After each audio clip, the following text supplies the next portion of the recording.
புனிதா புனிதான்னு கத்தி கூப்பிடுறேன், பைக் செம்ம ஸ்பீடா போச்சு. இப்ப வீட்ல வச்சு கேட்டா, முதல்ல கேக் கடைக்கே போகலன்னு போய் சொன்னா, அவ கையில கேக் ஓட்டிட்டு இருந்ததை பார்த்துட்டு கேட்கும்போது ஃப்ரெண்ட்ஸ் கூட போனேன்னு அதுக்கு ஒரு போய் சொல்றா.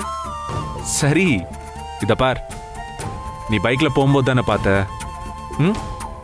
நான் அந்த கேக் ஷாப்ல என்ட்ரி ஆகும்போதே அவங்கள பார்த்துட்டேன். ஆனா என்ன அவங்க பார்க்கல. என்ன சொல்றீங்க? அப்பவே நீங்க என்கிட்ட சொல்லிருக்கலாம்ல. எதுக்கு எதுக்குன்ற?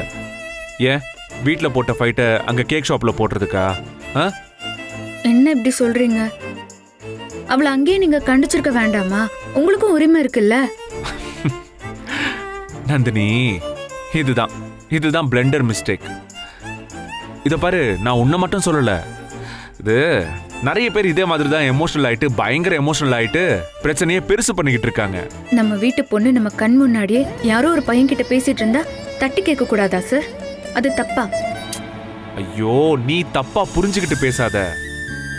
சரி ஓகே, புனிதா நம்ம வீட்டு பொண்ணா இருந்தாலும் அவளுக்குன்னு சில பர்சனல்ஸ் பிரைவசி இருக்கும்ல. அதுக்குள்ள நாம எப்படி தலையிட முடியும்ன்ற? நீங்க சொல்றது எனக்கு கொஞ்சம் கூட புரியல.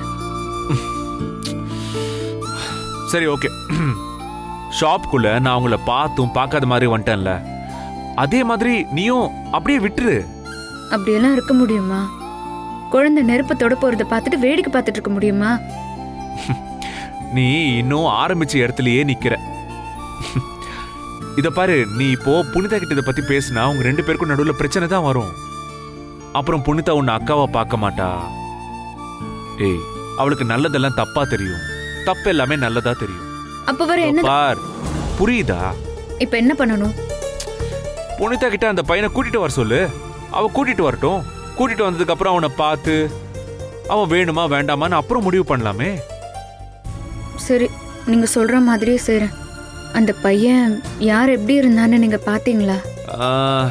என்னால அந்த கேக் ஷாப்ல அந்த பையனோட முகத்தை சரியா பார்க்க முடியல. சரி வரட்டும், அப்புறம் பார்த்துக்கலாம். ஓகே ம். சரி.